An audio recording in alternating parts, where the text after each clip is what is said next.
दोस्तों, स्वागत है सामान्य ज्ञान की इस वीडियो में।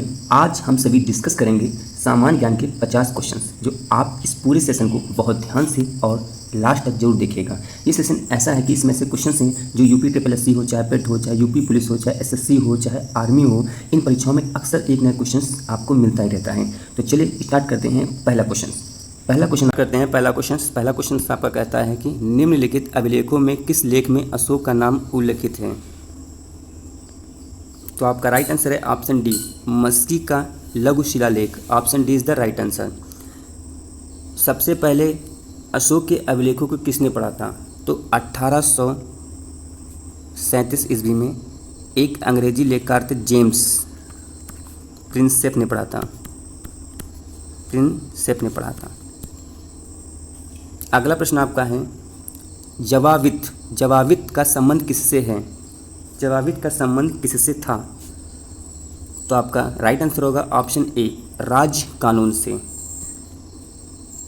अगला प्रश्न आपका है हुमायूं द्वारा लड़े गए 4 प्रमुख योद्धाओं की तिथि सही क्रम में अंकित करें। युद्ध स्थल के नाम नीचे अंकित हैं। तो आपका राइट आंसर होगा ऑप्शन डी, देवरा का जो युद्ध लड़ा गया था 1532 में, चौसा 1539 में लड़ा गया, कन्नौज 1540 में लड़ा गया और सरहिंद 1555 में लड़े गए युद्ध। पहले नंबर पे देवरा, फिर चौसा, फिर कन्नौज, फिर Sirhind. Option D is the right answer. अगला प्रश्न आपका है निम्नलिखित में से कौन सा जनसंख्या की जननांकिकी विशेषता का हिस्सा नहीं है? तो आपका राइट आंसर रहेगा ऑप्शन बी, रहन सहन का स्तर। Option B is the right answer. ये जननांकिकी विशेषताओं का हिस्सा नहीं है। अगला प्रश्न आपका, अगर कोई भी धन विधेयक लोकसभा के द्वारा स्वीकृत हो जाए तो राज्यसभा इसे अधिक से अधिक रोक सकती, कितने दिनों तक रोक सकती है इसे राज्यसभा में? तो आपका राइट आंसर होगा ऑप्शन डी, 14। राज्यसभा इसे 14 दिन तक रोक सकती है। अगर वो नहीं वापस भेजती तो इसे बिल पास माना जाएगा।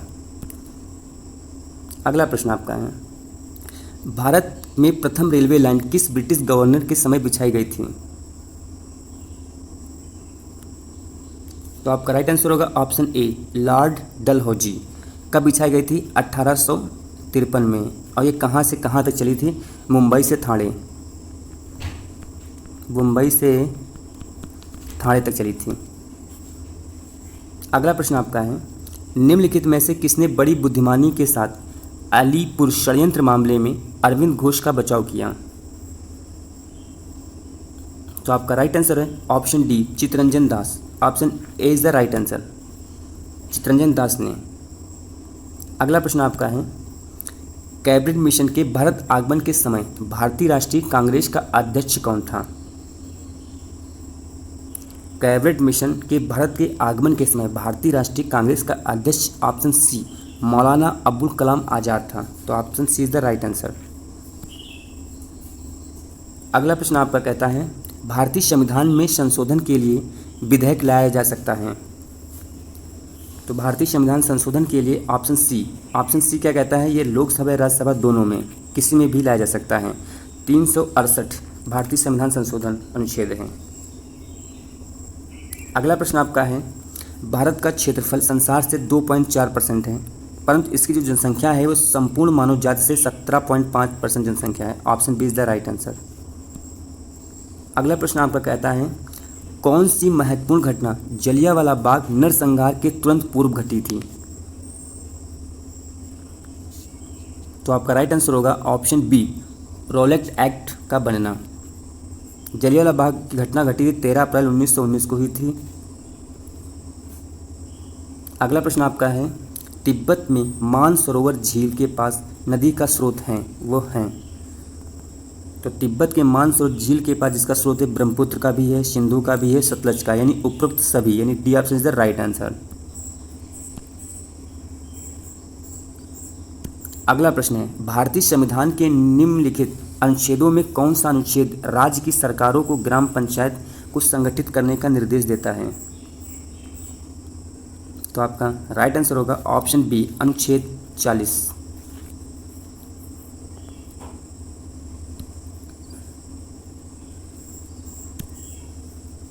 अगला प्रश्न है पारिस्थितिकी संतुलन बनाए रखने के लिए न्यूनतम वन आवरण अनिवार्य है। तो आपका राइट आंसर होगा ऑप्शन डी, संपूर्ण भूमि का 33%।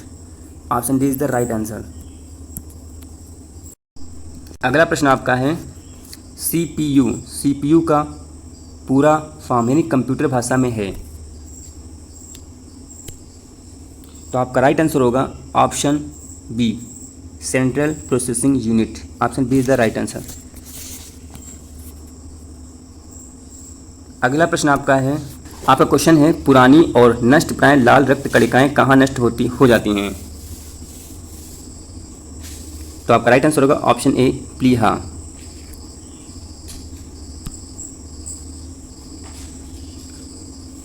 अगला प्रश्न आपका है, मृदा अपरदन रोका जा सकता है। मृदा अपरदन रोका जा सकता है। तो आपका राइट आंसर होगा ऑप्शन सी, वनारोपण द्वारा। Option C is the right answer.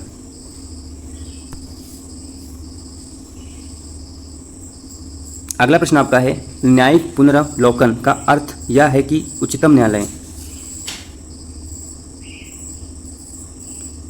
तो आपका राइट आंसर किसी भी राज्य के कानून को अवैध घोषित कर सकता है। Option D is the right answer. अगला प्रश्न आपका है, 1 रुपए के नोट पर हस्ताक्षर होता है।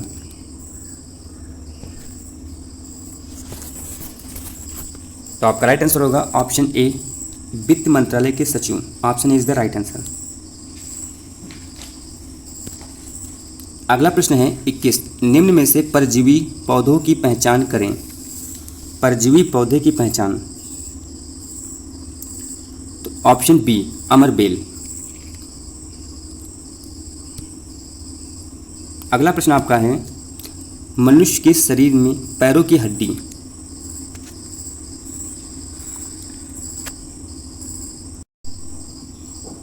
तो ऑप्शन सी, ठोस होती हैं। यानी मनुष्य के शरीर में पैरों की जो हड्डी होती हैं वो ठोस होती हैं।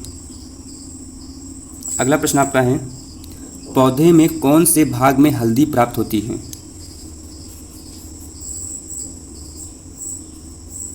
तो आपका राइट आंसर होगा ऑप्शन डी, तना। अगला प्रश्न है, पद एमबी प्रयोग किया जाता है। पद एमबी प्रयोग किया जाता है।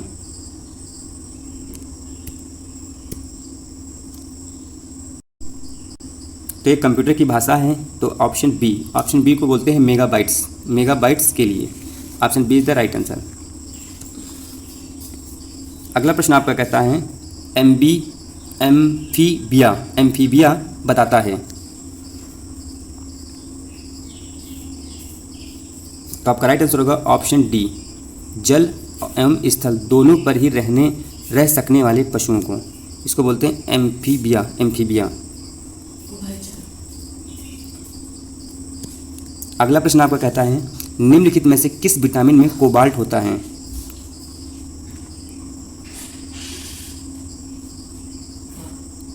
तो आपका राइट आंसर होगा ऑप्शन डी विटामिन 12 में कोबाल्ट होता है।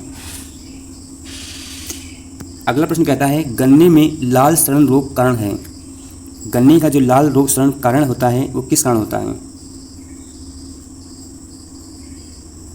तो आपका राइट आंसर होगा ऑप्शन ए, फफूंदी। Option is the right answer. अगला प्रश्न है, भारतीय सब्जी अनुसंधान संस्थान स्थित है। तो आपका राइट आंसर होगा भारतीय सब्जी अनुसंधान संस्थान स्थित आपका है Varanasi. Option D is the right answer. अगला प्रश्न है, सेब के फल में खाने योग्य भाग क्या है। सेब का जो फल होता है वो खाने योग्य भाग है। ऑप्शन बी, गुद्देदार पुष्पासन। Option B is the right answer. अगला प्रश्न आपका है,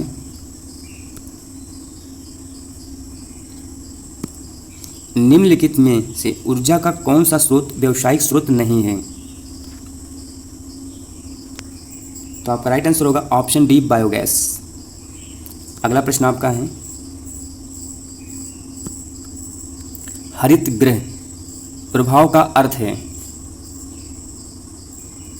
तो आपका राइट आंसर होगा ऑप्शन ए, वायुमंडल में ग्रीन हाउस गैसों के घनीकरण के कारण वायुमंडल के तापमान का बढ़ना, ये हरित गृह प्रभाव कहलाता है।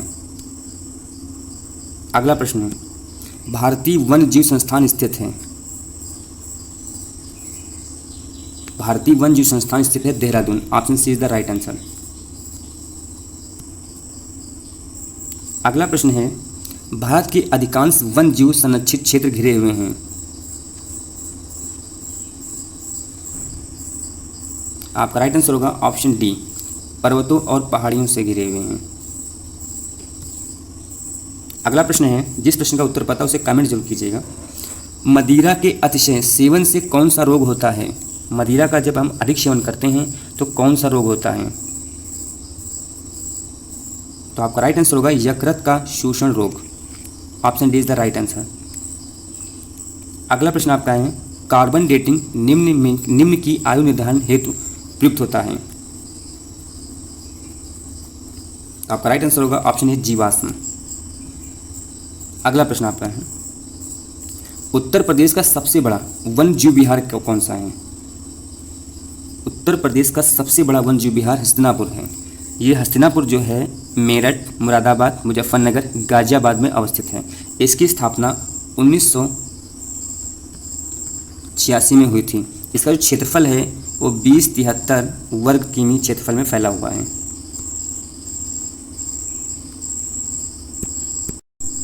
अगला प्रश्न आपका है, निम्नलिखित में से किसने इंडियन इकोनॉमी गांधीयन ब्लूप्रिंट नामक पुस्तक लिखी? इंडियन इकोनॉमी गांधीयन ब्लूप्रिंट नामक जो पुस्तक लिखी थी ऑप्शन डी, चौधरी चरण सिंह ने लिखी थी। Option D is the right answer. अगला प्रश्न आपका कहता है, गेहूं की सिंचाई हेतु अतिक्रांतिक अवस्था है। तो आपका राइट आंसर होगा ताज निकलने की अवस्था। जब गेहूं का जो बीज निकलता है उसी बीज जब निकलता है यानी बीज से ताज निकलने की अवस्था जब रहती है तब उसे गेहूं की सिंचाई के लिए अतिक्रांतिक अवस्था होती है। अगला प्रश्न आपका है, निम्नलिखित में से कौन सा शहर गंगा नदी के किनारे नहीं स्थित है? गंगा नदी के किनारे स्थित नहीं है। तो आपका राइट आंसर होगा ऑप्शन ए, फतेहपुर। गंगा नदी के किनारे वाराणसी, इलाहाबाद, कानपुर, हरिद्वार, भागलपुर, ये जितनी भी चीज़ें हैं सब गंगा नदी के किनारे उपस्थित हैं। गंगा नदी की जो सहायक नदी हैं यमुना, गंडक, घाघरा, कोसी, ये जितनी भी हैं सहायक नदी हैं। और गंगा वास्तव में भागीरथी और अलकनंदा नदियों का एक सम्मिलित नाम है। अगला प्रश्न आपका है, निम्नलिखित में किस मौर्य राजा ने दक्कन की विजय की थी? तो आपका राइट आंसर होगा ऑप्शन बी, चंद्रगुप्त मौर्य। मौर्य के साथ जो प्रथम शासक मौर्य शासक था जो चंद्रगुप्त मौर्य ने दक्कन की विजय प्राप्त की थी। अगला प्रश्न आपका क्या कहता है, निम्न में से किस संस्थान का मुख्यालय रोम है? रोम में स्थित है। तो आपका राइट आंसर होगा ऑप्शन सी, FAO कृषि एवं खाद्य संगठन का जो मुख्यालय है ये रोम में है, इटली के रोम में स्थित है। इसका जो स्थापना की गई 16 अक्टूबर 1945, यानी इसको बोलते हैं FAO क्या बोलते हैं? खाद्य एवं कृषि संगठन। इसका जो मुख्यालय है वो 16 अप्रैल 1945 ईस्वी इटली के रोम में है। इटली के रोम में है। अगला प्रश्न आपका है, बैंक दर में वृद्धि सामान्यतः इस बात पे संकेत की है। तो आपका राइट आंसर होगा केंद्रीय बैंक महंगी मुद्रा नीति का अनुसरण कर रहा है। बैंक दर में वृद्धि सामान्यतः इस बात पर संकेत करती है कि केंद्रीय बैंक महंगी मुद्रा नीति का अनुसरण कर रहा है। अगला प्रश्न आपका है, निम्नलिखित युग्म पर विचार कीजिए। राष्ट्रीय उद्यान है, उद्यान के होकर बहने वाली नदियां हैं। जो राष्ट्रीय उद्यान है उसे कौन सी होकर बहकर नदियां बहती हैं? तो आपका राइट आंसर होगा ऑप्शन डी। इसमें क्या कह रहा है कि युग्म में से कौन सा से सही सुमेलित है? तो आपका राइट आंसर होगा ऑप्शन डी। ऑप्शन डी कोई नहीं। जिम कॉर्बेट राष्ट्रीय उद्यान जो उत्तराखंड में स्थित है वो रामगंगा नदी से होकर बहती है। किससे बहती है? गंगा से बहती है। काजीरंगा राष्ट्रीय उद्यान जो पार्क है, काजीरंगा राष्ट्रीय उद्यान पार्क ये ब्रह्मपुत्र नदी से होकर बहती है। साइलेंट वैली राष्ट्रीय उद्यान, जो साइलेंट वैली राष्ट्रीय उद्यान है ये तुम्हारी केरल में है, जो है कुंथीपुजा नदी से प्रभावित होती है। अगला प्रश्न आपका है, निम्न में से कौन से भाग वनस्पति और जंतु दोनों ही कोशिकाओं में पाए जाते हैं? तो आपका राइट आंसर होगा कोशिका कला, कोशिका द्रव्य और केंद्रक, तीनों। Option C is the right answer.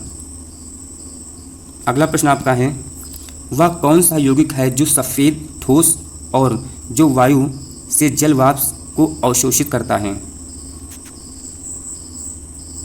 तो आपका राइट आंसर होगा option B calcium chloride. Option B is the right answer. अगला प्रश्न है, संयुक्त राष्ट्र अंतर्राष्ट्रीय शांति सैनिक दिवस मनाया जाता है। संयुक्त राष्ट्र अंतर्राष्ट्रीय शांति सैनिक दिवस कब मनाया जाता है? तो आपका राइट आंसर होगा ऑप्शन बी 29 मई। तो यह वीडियो आपको कैसा लगा हो? अच्छा लगा तो लाइक से सब्सक्राइब जरूर कीजिएगा। जय हिंद दोस्तों।